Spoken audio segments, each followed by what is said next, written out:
विष्णुपुराणाय नमः। श्री विष्णुपुराणे प्रथम अंशे 15वां अध्याय। प्रचेताओं का मारीशा नामक कन्या के साथ विवाह, दक्ष प्रजापति की उत्पत्ति एवं दक्ष की 60 कन्याओं के वंश का वर्णन। श्री पराशर जी बोले, प्रचेताओं के तपस्या में लगे रहने से कृषि आदि द्वारा किसी प्रकार की रक्षा न होने के कारण पृथ्वी को वृक्षों ने ढक लिया और प्रजा बहुत कुछ नष्ट हो गई। आकाश वृक्षों से भर गया था, इसलिए 10,000 वर्ष तक ना तो वायु ही चला और ना ही प्रजा ही किसी प्रकार की चेष्टा कर सकी। जल के निकलने पर उन वृक्षों को देखकर प्रचेतागण अति क्रोधित हुए और उन्होंने रोषपूर्वक अपने मुख से वायु और अग्नि को छोड़ा। वायु ने वृक्षों को उखाड़ कर सुखा दिया और प्रचंड अग्नि ने उन्हें जला डाला। इस प्रकार उस समय वहाँ वृक्षों का नाश होने लगा। तब वहाँ भयंकर वृक्ष प्रलय देखकर थोड़े से वृक्षों के रह जाने पर उनके राजा सोम ने प्रजापति प्रचेताओं के पास जाकर कहा, हे नृपतिगण, आप क्रोध शांत कीजिए और मैं जो कुछ कहता हूँ सुनिए। मैं वृक्षों के साथ आप लोगों की संधि करा दूंगा। वृक्षों से उत्पन्न हुई इस सुंदर वर्ण वाली रत्न स्वरूपा कन्या का मैंने पहले से ही भविष्य को जानकर अपनी अमृतमयी किरणों से पालन पोषण किया है। वृक्षों की ये कन्या मारीशा नाम से प्रसिद्ध है। ये महाभागा इसलिए ही उत्पन्न की गई है कि निश्चय ही तुम्हारे वंश को बढ़ाने वाली तुम्हारी भार्या हो। मेरे और तुम लोगों के आधे आधे तेज से इसके परम विद्वान दक्ष नामक प्रजापति उत्पन्न होगा। वह तुम लोगों के तेज के सहित मेरे अंश से युक्त होकर अपने तेज के कारण अग्नि के समान होगा और प्रजा की खूब वृद्धि करेगा। पूर्व काल में वेद वेत्ताओं में श्रेष्ठ एक कंडू नामक मुनीश्वर थे। उन्होंने गोमती नदी के परम रमणीक तट पर घोर तपस्या की। तब इंद्र ने इन्हें तपोभ्रष्ट करने के लिए प्रमलोचना नाम की उत्तम अप्सरा को नियुक्त किया। उस मंजूस हासिनी ने उन श्रेष्ठ ऋषि श्रेष्ठ को विचलित कर दिया। उसके द्वारा क्षुब्ध होकर वे 100 से भी अधिक वर्ष तक विषय सक्त चित्त से मंदराचल की कंदराओं में रहने लगे। तभी महाभाव एक दिन उस अप्सरा ने कंडू ऋषि से कहा, हे ब्राह्मण, अब मैं स्वर्गलोक को जाना चाहती हूँ, आप प्रसन्नतापूर्वक मुझे आज्ञा दीजिए। उसके ऐसा कहने पर उसमें आसक्त चित्त हुए मुनि ने कहा, भद्रे, अभी कुछ दिन और रहो। उनके ऐसा कहने पर उस सुंदरी ने महात्मा कंडू के साथ अगले 100 वर्ष तक और रहकर नाना प्रकार के भोग भोगे। तब भी उसके ये पूछने पर कि भगवान, मुझे स्वर्गलोक को जाने की आज्ञा दीजिए, ऋषि ने यही कहा कि अभी और ठहरो। तदंतर 100 वर्ष से कुछ और अधिक बीत जाने पर उस सुमुखी ने प्रणय युक्त मुस्कान से सुशोभित वचनों में फिर कहा, ब्राह्मण, अब मैं स्वर्ग को जाती हूँ। ये सुनकर मुनि ने उस विशालक्षी को आलिंगन कर कहा, अई सुभ्रू, अब तो तू बहुत दिनों के लिए चली जाएगी, इसलिए क्षण भर तो और ठहर। तब वह सुश्रोणी सुंदर कमर वाली उस ऋषि के साथ क्रीड़ा करती हुई 200 वर्ष से कुछ और कम रही। हे महाभाग, इस प्रकार जब जब वह सुंदरी देवलोक को जाने के लिए कहती, तभी तभी कंडू ऋषि उससे यही कहते कि अभी ठहर जा।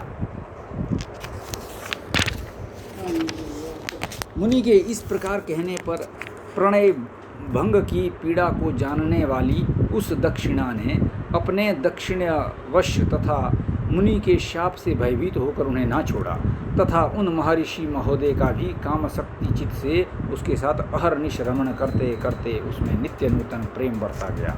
एक दिन वे मुनिवर बड़ी शीघ्रता से अपनी कुटी से निकले। उनके निकलते समय वह सुंदरी बोली, आप कहाँ जाते हैं? उसके इस प्रकार पूछने पर मुनि ने कहा, हे शुभे, दिन अस्त हो चुका है, इसलिए मैं संध्योपासना करूँगा, नहीं तो नित्य क्रिया नष्ट हो जाएगी।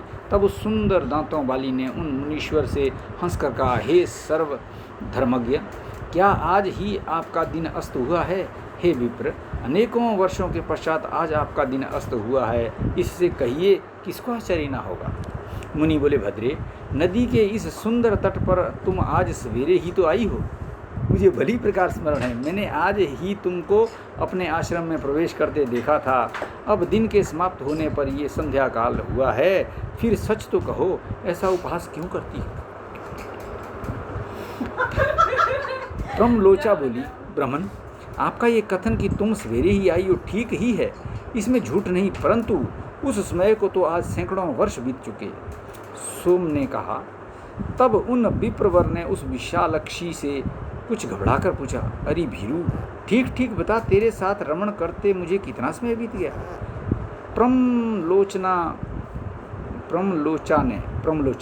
प्रमलोचा ने कहा, अब तक 907 वर्ष 6 महीने तथा 3 दिन और भी बीत चुके हैं। ऋषि बोले, अई भीरू, ये तू ठीक कहती है या हे शुभे मेरी हंसी करती है? मुझे तो ऐसा ही प्रतीत होता है कि मैं इस स्थान पर तेरे साथ केवल एक ही दिन रहा हूँ। प्रमलोचा बोली, हे ब्राह्मण, आपके निकट मैं झूठ कैसे बोल सकती हूँ, और फिर विशेषतया उस समय जबकि आज आप अपने धर्म मार्ग का अनुसरण करने में तत्पर होकर मुझसे पूछ रहे हैं। सोम ने कहा, हे राजकुमारों, उसके ये सत्य वचन सुनकर मुनि ने मुझे धिक्कार है ऐसा कहकर स्वयं ही अपने को बहुत कुछ भला बुरा कहा। मुनि बोले, ओह, मेरा तप नष्ट हो गया, जो ब्रह्मवेताओं का धन था वह लूट गया और विवेक बुद्धि मारी गई। अहो, स्त्री को तो किसी के मोह उपजाने के लिए ही रचा है। मुझे अपने मन को जीतकर चहों उर्मियों में अतीत पर ब्रह्म को जानना चाहिए। जिसने मेरी इस प्रकार की बुद्धि को नष्ट कर दिया, उस काम रूपी महाग्रह को धिक्कार है। नरक ग्राम के मार्ग रूप इस स्त्री के संग से वेद वैद्य भगवान की प्राप्ति के कारण रूप मेरे समस्त व्रत नष्ट हो गए। इस प्रकार उन धर्मज्ञ मुनिवर ने अपने आप ही अपनी निंदा करते हुए वहाँ बैठी हुई अप्सरा से कहा, अरे पापिनी, अब तेरी जहाँ इच्छा हो चली जा। तूने अपनी भावभंगी से मुझे मोहित करके इंद्र का जो कार्य था वह पूरा कर लिया। मैं अपने क्रोध से प्रज्वलित हुए अग्नि द्वारा तुझे भस्म नहीं करता हूँ, क्योंकि सज्जनों की मित्रता 7 पग 7 रहने से हो जाती है, और मैं तो इतने दिन तेरे साथ निवास कर चुका हूँ, अथवा इसमें तेरा दोष ही क्या है जो मैं तुझ पर क्रोध करूँ? दोष तो सारा मेरा ही है, क्योंकि मैं बड़ा ही अजितेंद्रिय हूँ। तू महामोह की पिटारी और अत्यंत निंदनीय है। हाय, तूने इंद्र के स्वार्थ के लिए मेरी तपस्या नष्ट कर दी, तुझे धिक्कार है। सोम ने कहा, हे ब्रह्म ऋषि, उस सुंदरी से जब तक ऐसा कहते रहे तब तक वह भय के कारण पसीने में सराबोर होकर अत्यंत कांपती रही। इस प्रकार जिसका समस्त शरीर पसीने में डूबा हुआ था और जो भय से थर थर कांप रही थी, उस प्रमलोचा से मुनि श्रेष्ठ कंडू ने क्रोधपूर्वक कहा, अरे तू चली जा। तब बारंबार फटकारे जाने पर वह उस आश्रम में से निकली और आकाश मार्ग से जाते हुए उसने अपना पसीना वृक्ष के पत्तों से पोंछा। वह वाला वृक्षों के नवीन लाल लाल पत्तों से अपने पसीने से तर शरीर को पहुँचती हुई एक वृक्ष से दूसरे वृक्ष पर चलती गई। उस समय ऋषि ने उसके शरीर में जो गर्भ स्थापित किया था वह भी रोमांच से निकले हुए पसीने के रूप में उसके शरीर से बाहर निकल आया। उस गर्भ को वृक्षों ने ग्रहण किया, उसे वायु ने एकत्रित कर लिया और मैं अपनी किरणों से उसे पोषित करने लगा। इससे वह धीरे धीरे बढ़ गया। वृक्षाग्र से उत्पन्न हुई वे मारीशा नाम की सुमुखी कन्या तुम्हें वृक्षगण समर्पण करेंगे, अतः अब ये क्रोध शांत करो। इस प्रकार वृक्षों से उत्पन्न हुई वह कन्या प्रमलोचा की पुत्री है तथा कंडू मुनि की, मेरी और वायु की भी संतान है। श्री पराशर जी बोले, हे मैत्रेय, तब ये सोचकर कि प्रचेतागण योग भ्रष्ट की कन्या होने से मरीषा को अग्राह्य न समझें, सोमदेव ने कहा, साधु श्रेष्ठ भगवान, कंडू भी तो तप के क्षीण हो जाने से पुरुषोत्तम क्षेत्र नामक भगवान विष्णु की निवास भूमि गए, और हे राजपुत्रों, वहाँ वे महायोगी एक निष्ठ होकर एकाग्र चित्त से ब्रह्मपार मंत्र का जप करते हुए ऊर्ध्वबाहु रहकर श्री विष्णु भगवान की आराधना करने लगे। प्रचेतागण बोले, हम कंडू मुनि का ब्रह्मपार नामक परम स्तोत्र सुनना चाहते हैं, जिसका जप करते हुए उन्होंने श्री केशव की आराधना की थी। सोम ने कहा, हे राजकुमारों, वह मंत्र इस प्रकार है। श्री विष्णु भगवान संसार मार्ग की अंतिम अवधि हैं, उनका पार पाना कठिन है। वे पर आकाश आदि से भी पर अर्थात अनंत हैं, अतः सत्य स्वरूप हैं। तपोनिष्ठ महात्माओं को ही वे प्राप्त हो सकते हैं, क्योंकि वे पर अनात्म प्रपंच से परे हैं, पर इंद्रियों के अगोचर परमात्मा हैं और भक्तों के पालक एवं उनके अभीष्ट को पूर्ण करने वाले हैं। वे कारण पंचभूत के कारण, पंच तन्मात्रा के हेतु, तामस अहंकार और उसके भी हेतु, महत्त्व के हेतु, प्रधान के भी परम हेतु हैं और इस प्रकार समस्त कर्म और कर्ता आदि के सहित कार्य रूप से स्थित सकल प्रपंच का पालन करते हैं। ब्रह्मा ही प्रभु है, ब्रह्मा ही सर्वजीव रूप है और ब्रह्म ही सकल प्रजा का पति, रक्षक तथा अविनाशी है। वह ब्रह्म अव्यय, नित्य और अजन्मा है तथा वही क्षय आदि समस्त विकारों से शून्य विष्णु है। क्योंकि वे अक्षर, अज और नित्य ब्रह्म ही पुरुषोत्तम भगवान विष्णु है, इसलिए उनका नित्य अनुरक्त भक्त होने के कारण मेरे राग आदि दोष शांत हों। इस ब्रह्मपार नामक परम स्तोत्र का जप करते हुए श्री केशव की आराधना करने से उन मुनीश्वर ने परम सिद्धि प्राप्त की। जो पुरुष इस स्तव को नित्य प्रति पढ़ता या सुनता है, वह काम आदि सकल दोषों से मुक्त होकर अपना मनोवांछित फल प्राप्त करता है। अब मैं तुम्हें ये बताता हूँ कि ये मरीषा पूर्व जन्म में कौन थी। ये बता देने से तुम्हारे कार्य का गौरव सफल होगा, अर्थात तुम प्रजा वृद्धि रूप फल प्राप्त कर सकोगे। ये साध्वी अपने पूर्व जन्म में एक महारानी थी। पुत्रहीन अवस्था में ही पति के मर जाने पर उस महाभागा ने अपने भक्ति भाव से भगवान विष्णु को संतुष्ट किया। उसकी आराधना से प्रसन्न हो श्री विष्णु भगवान ने प्रकट होकर कहा, हे शुभे वर मांगो। तब इसने अपनी मनोभिलाषा इस प्रकार कही, भगवान बाल विधवा होने के कारण मेरा जन्म व्यर्थ ही हुआ है। हे जगतपते, मैं ऐसी अभागिनी हूँ कि फलहीन पुत्रहीन ही उत्पन्न हुई। अतः आपकी कृपा से जन्म जन्म में मेरे बड़े प्रशंसनीय पति हों और प्रजापति ब्रह्मा के समान पुत्र हो। और हे अधोक्षज, आपके प्रसाद से मैं ही कुलशील अवस्था, सत्य, दाक्षिण्य, कार्यकुशलता, शीघ्रकारिता, अविसंवादिता, उल्टा ना कहना, सत्व, वृद्ध सेवा और कृतज्ञता आदि गुणों से तथा सुंदर रूप संपत्ति से संपन्न और सबको प्रिय लगने वाली अयोनिजा माने माता के गर्भ से जन्म लिए बिना ही उत्पन्न होऊं। सोम बोले, उसके ऐसा कहने पर वरदायक परमेश्वर देवाधिदेव श्री हरि ऋषिकेश ने प्रणाम के लिए झुकी हुई उस बाला को उठाकर कहा। भगवान बोले, तेरे एक ही जन्म में बड़े पराक्रमी और विख्यात कर्मवीर 10 पति होंगे और हे शोभने, उसी समय तुझे प्रजापति के समान एक महावीर्यवान एवं अत्यंत बल विक्रम युक्त पुत्र भी प्राप्त होगा। वह इस संसार में कितने ही वंशों को चलाने वाला होगा और उसकी संतान संपूर्ण त्रिलोकी में फैल जाएगी। तथा तू भी मेरी कृपा से उदार रूप, गुण संपन्ना, सुशीला और मनुष्यों के चित्त को प्रसन्न करने वाली अयोनिजा ही उत्पन्न होगी। बिना पेट के गर्भ से ही, मतलब हैं, बिना जन्म लिए पैदा हो जाएगी अयोनिजा। हे राजपुत्रे, उस विशाल लक्ष्मी से ऐसा कहकर भगवान अंतर्धान हो गए और वही यह मारीशा के रूप में उत्पन्न हुई तुम्हारी पत्नी है। श्री पराशर जी बोले, तब सोमदेव के कहने से प्रचेताओं ने अपना क्रोध शांत किया और उस मरीषा को वृक्षों से पत्नी रूप में ग्रहण किया। उन 10 प्रचेताओं से मरीषा के महाभाग दक्ष प्रजापति का जन्म हुआ, जो पहले ब्रह्मा जी से उत्पन्न हुए थे। हे महामते, उन महाभाग दक्ष ने ब्रह्मा जी की आज्ञा पालते हुए सर्ग रचना के लिए उद्यत होकर उनकी अपनी सृष्टि बढ़ाने और संतान उत्पन्न करने के लिए नीच ऊंच तथा द्विपद चतुष्पद आदि नाना प्रकार के जीवों को पुत्र रूप से उत्पन्न किया। प्रजापति दक्ष ने पहले मन से ही सृष्टि करके फिर स्त्रियों की उत्पत्ति की। उनमें से 10 धर्मों को और 13 कश्यप को दी तथा काल परिवर्तन में नियुक्त अश्विनी आदि 27 चंद्रमा को विवाह दी। उन्हीं से देवता, आदित्य, नाग, गौ, पक्षी, गंधर्व, अप्सरा और दानव आदि उत्पन्न हुए। हे मैत्रेय, दक्ष के समय से ही प्रजा का मैथुन स्त्री पुरुष संबंध द्वारा उत्पन्न होना आरंभ हुआ है। उससे पहले तो अत्यंत तपस्वी प्राचीन सिद्ध पुरुषों के तपोबल से उनके संकल्प दर्शन अथवा स्पर्श मात्र से ही प्रजा उत्पन्न होती थी। ठीक है। श्री मैत्रेय जी बोले, हे महामुने, मैंने तो सुना था कि दक्ष का जन्म ब्रह्मा जी के दाएं अंगूठे से हुआ था। फिर वे प्रचेताओं के पुत्र किस प्रकार हुए? हे ब्राह्मण, मेरे हृदय में बड़ा संदेह है।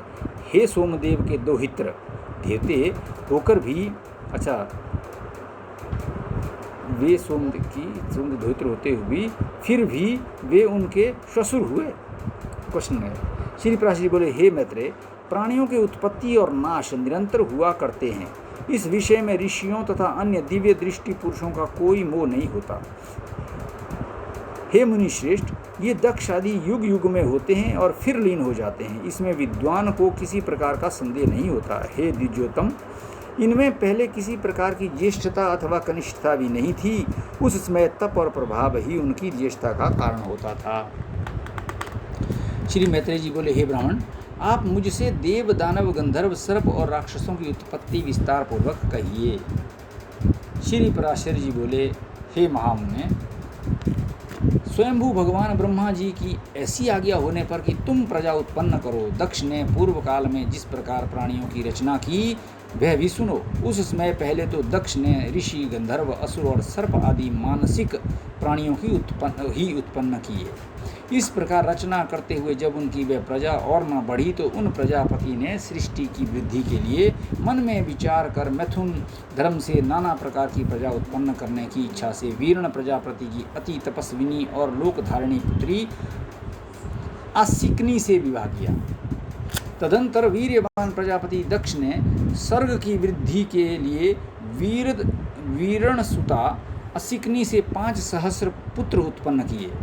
उन्हें प्रजा वृद्धि के इच्छुक देख प्रियवादी देवर्षि नारद उनके निकट जाकर इस प्रकार कहने लगे, हे महापराक्रमी हर्यश्वगण, आप लोगों की ऐसी चेष्टा प्रतीत होती है कि आप प्रजा उत्पन्न करेंगे।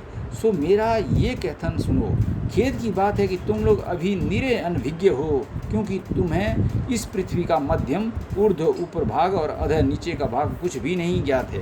फिर प्रजा की रचना किस प्रकार करोगे? देखो, तुम्हारी गति इस ब्रह्मांड में ऊपर नीचे और इधर उधर सब ओर अप्रतिहत बेरोक टोक है। अतः हे अज्ञानियों, तुम सब मिलकर इस पृथ्वी का अंत क्यों नहीं देखते? नारद जी के ये वचन सुनकर वे सब भिन्न भिन्न दिशाओं को चले गए और समुद्र में जाकर जिस प्रकार नदियां नहीं लौटती उसी प्रकार वे भी आज तक नहीं लौटे। हर्षवों के इस प्रकार चले जाने पर प्रचेताओं के पुत्र दक्ष ने वैरुणी से 1 सहस्त्र पुत्र और उत्पन्न किए।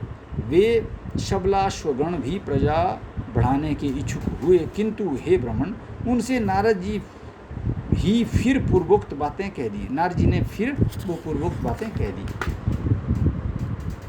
तब वे सब आपस में एक दूसरे से कहने लगे, महामुने, नारद जी ठीक कहते हैं, हमको भी इसमें संदेह नहीं है। अपने भाइयों के मार्ग का ही अवलंबन करना चाहिए। हम भी पृथ्वी का परिमाण जानकर ही सृष्टि करेंगे। इस प्रकार वे भी उसी मार्ग से समस्त दिशाओं को चले गए और समुद्रगत नदियों के समान आज तक नहीं लौटे। हे द्विज, तब से यदि भाई को खोजने के लिए भाई ही जाए तो वे नष्ट हो जाता है। अतः विज्ञ पुरुष को ऐसा न करना चाहिए। महाभाग दक्ष प्रजापति ने उन पुत्रों को भी गए जान नारद जी पर बड़ा क्रोध किया और उन्हें शाप दे दिया। हे मैत्रेय, हमने सुना है कि फिर उस विद्वान प्रजापति ने सर्ग वृद्धि की इच्छा से वैरुणी से 60 कन्याएं उत्पन्न की। उनमें से उन्होंने 10 धर्म को, 13 कश्यप को, 27 सोम यानी चंद्रमा को और 4 अरिष्ट नेमि को दी तथा 2 बहुपुत्र, 2 अंगिरा और 2 कृशाश्व को विवाही। अब उनके नाम सुनो। अरुंधति, वसु, यामी, लंबा, भानु, मरुत्वती, संकल्पा, मुहूर्ता, साध्या और विश्वा, ये 10 धर्म की पत्नियां थीं। अब तुम इनकी पुत्रों के विवरण सुनो। विश्वा के पुत्र विश्वदेवा थे, साध्या से साध्यगण हुए, मरुत्वती से मरुत्वान और वसु से वसुगण हुए तथा भानु से भानु और मुहूर्ता से मुहूर्ताभिमानी देवगण हुए। लंबा से घोष, यामी से नागविथि और अरुंधति से समस्त पृथ्वी की विषयक प्राणी हुए। पृथ्वी विषयक प्राणी हुए तथा संकल्पा से सर्वात्मक संकल्प की उत्पत्ति हुई। नाना प्रकार का वसु ही जिनका प्राण है, ऐसे ज्योति आदि जो 8 वसुगण विख्यात हैं। अब मैं उनके वंश का विस्तार बताता हूँ। उनके नाम आप, ध्रुव, सोम, धर्म, अनिल, वायु, अनल, प्रत्यूष और प्रभास कहे जाते हैं। आपके पुत्र वैतंड, श्रम, शांत और ध्वनि हुए तथा ध्रुव के पुत्र लोक संहारक भगवान काल हुए। भगवान वर्चा सोम के पुत्र थे, जिनसे पुरुष वर्चस्वी तेजस्वी हो जाता है, और धर्म के उनकी भार्या मनोहरा से द्रविड़, हुत एवं हव्यवह तथा शिशिर प्राण और वरुण नामक पुत्र हुए। अनिल की पत्नी शिवा थी। उससे अनिल के मनोजब और अभिज्ञातगति ये 2 पुत्र हुए। अग्नि के पुत्र कुमार शरस्तंभ सरकंडे से उत्पन्न हुए थे। ये कृतिकाओं के पुत्र होने से कार्तिकेय कहलाए। शाख, विशाख और मेघमय इनके छोटे भाई थे। देवल नामक ऋषि को प्रत्यूष का पुत्र कहा जाता है। इन देवल के भी 2 क्षमाशील और मनीषी पुत्र हुए। बृहस्पति जी की बहिन वरस्त्री जो ब्रह्मचरणी और सिद्ध योगिनी थी तथा अनासक्त भाव से समस्त भूमंडल में विचरती थी, 8वें वसु प्रभास की भार्या हुई। उससे सहस्रों शिल्पों यानी कारीगरियों के कर्ता और देवताओं के शिल्पी महाभाग प्रजापति विश्वकर्मा का जन्म हुआ, जो समस्त शिल्पकारों में श्रेष्ठ और सब प्रकार के आभूषण बनाने वाले हुए तथा जिन्होंने देवताओं के संपूर्ण विमानों की रचना की और जिन महात्मा की शिल्प विद्या के आश्रय से बहुत से मनुष्य जीवन निर्वाह करते हैं, उन विश्वकर्मा के 4 पुत्र थे। उनके नाम सुनो। वे अजैकपाद, अहिर्बुधन्य, त्वष्टा और परम पुरुषार्थी रुद्र थे। उनमें से त्वष्टा के पुत्र महातपस्वी विश्वरूप थे। हे महामुने, हर, बहुरूप, त्र्यंबक, अपराजित, वृषाकपि, शंभु, कपर्दी, रैवत, मृगव्याध, शर्व और कपाली ये त्रिलोकी के अधीश्वर 11 रुद्र कहे गए हैं। ऐसे सैकड़ों महातेजस्वी 11 रुद्र प्रसिद्ध हैं। जो दक्ष कन्याएं कश्यप जी की स्त्रियां हुईं उनके नाम सुनो। वे अदिति, दिति, दनु, अरिष्टा, सुरसा, खसा, सुरभि, विनता, ताम्रा, क्रोधवशा, ईरा, कद्रु और मुनि थी। हे धर्मज्ञ, अब तुम उनकी संतान का विवरण श्रवण करो। पूर्व यानी चाक्षुष मनवंत्र में तुषित नामक 12 श्रेष्ठ देवगण थे। वे यशस्वी सुरश्रेष्ठ चाक्षुष मनवंत्र के पश्चात वैवस्वत मनवंत्र के उपस्थित होने पर एक दूसरे के पास जाकर मिले और परस्पर कहने लगे, हे देवगण, आओ हम लोग शीघ्र ही आदिति के गर्भ में प्रवेश कर इस वैवस्वत मनमंत्र में जन्म लें। इसी में हमारा हित है। इस प्रकार चाक्षुष मनमंत्र में निश्चय कर उन सब ने मरीचि पुत्र कश्यप जी के यहाँ दक्ष कन्या अदिति के गर्भ से जन्म दिया। वे अति तेजस्वी, उससे उत्पन्न होकर विष्णु, इंद्र, अर्यमा, धाता, त्वष्टा, पूषा, विवस्वान, सावित्र, सविता, मैत्र, वरुण, अंशु और भग नामक 12 आदित्य कहलाए। इस प्रकार पहले चाक्षुष मनवंत्र में जो तुषित नामक देवगण थे, वे ही वैवस्वत मनवंत्र में 12 आदित्य हुए। सोम की जिन 27 सुब्रता पत्नियों के विषय में पहले कह चुके हैं, वे सब नक्षत्र योगिनी हैं और उन नामों से ही विख्यात हैं। उन अति तेजस्विनियों से अनेक प्रतिभाशाली पुत्र उत्पन्न हुए। अरिष्ट नेमि की पत्नियों के 16 पुत्र हुए। बुद्धिमान बहुपुत्र की भार्या कपिला, अति लोहिता, पीता और आशिता नामक 4 प्रकार की विद्युत कही जाती है। ब्रह्म ऋषियों से सकृत ऋचाओं के अभिमानी देवता देवश्रेष्ठ प्रत्यंगिरा से उत्पन्न हुए तथा शास्त्रों के अभिमानी देवप्रहण नामक देवगण देवऋषि कृशाश्व की संतान कहे जाते हैं। हे तात, 8 वसु, 11 रुद्र, 12 आदित्य, प्रजापति और वष्टकार ये 33 वेदोक्त देवता अपनी इच्छा के अनुसार जन्म लेने वाले हैं। कहते हैं इस लोक में इनके उत्पत्ति और निरोध निरंतर हुआ करते हैं। ये 1000 युग के अनंतर पुनः पुनः उत्पन्न होते रहते हैं। हे मैत्रेय, जिस प्रकार लोक में सूर्य के अस्त और उदय निरंतर हुआ करता है, उसी प्रकार ये देवगण भी युग युग में उत्पन्न होते रहते हैं। हमने सुना है कि दिति के कश्यप जी के वीर्य से परम दुर्जय हिरण्यकशिपु और हिरण्याक्ष नामक 2 पुत्र तथा सिंहिका नाम की एक कन्या हुई, जो विप्रचिति को विवाही गई। हिरण्यकशिपु के अति तेजस्वी और महापराक्रमी अनुल्हाद, हल्लाद, बुद्धिमान प्रह्लाद और सल्लाद नामक 4 पुत्र हुए, जो दैत्य वंश को बढ़ाने वाले थे। हे महाभाग, उनमें प्रह्लाद जी सर्वत्र समदर्शी और जितेंद्रिय थे, जिन्होंने श्री विष्णु भगवान की परम भक्ति का वर्णन किया था। जिनको दैत्यराज द्वारा दीप्त किए हुए अग्नि ने उनके सर्वांग में व्याप्त होकर भी हृदय में वासुदेव भगवान स्थित रहने से नहीं जला पाया। जिन महाबुद्धिमान के पाशबद्ध होकर समुद्र समुद्र के जल में पड़े पड़े इधर उधर हिलने डुलने से सारी पृथ्वी हिलने लगी थी, जिनका पर्वत समान कठोर शरीर सर्वत्र भगवत चित्त रहने के कारण दैत्यराज के चलाए हुए अस्त्र शस्त्रों से भी छिन्न भिन्न नहीं हुआ।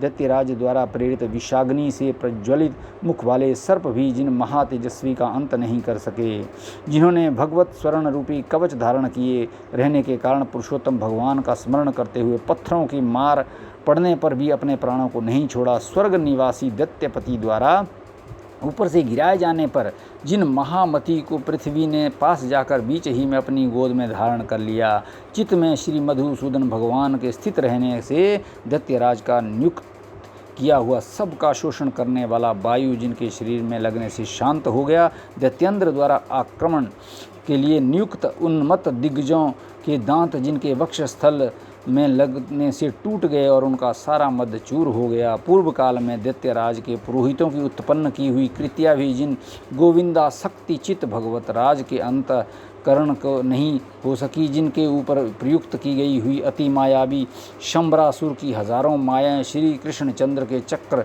से व्यर्थ हो गई, जिन मतिमान और निर्मत्सर ने दैत्यराज के रसोइयों के लाए हुए हलाहल विष को निर्विकार भाव से पचा लिया, जो इस संसार में समस्त प्राणियों के प्रति समान चित्त और अपने समान ही दूसरों के लिए भी परम प्रेम युक्त थे, और जो परम धर्मात्मा महापुरुष सत्य एवं शौर्य आदि गुणों की खानी तथा समस्त साधु पुरुषों के लिए उपमान स्वरूप हुए। इति श्री विष्णु पुराणे प्रथम अंशे पंचोदश अध्यायः।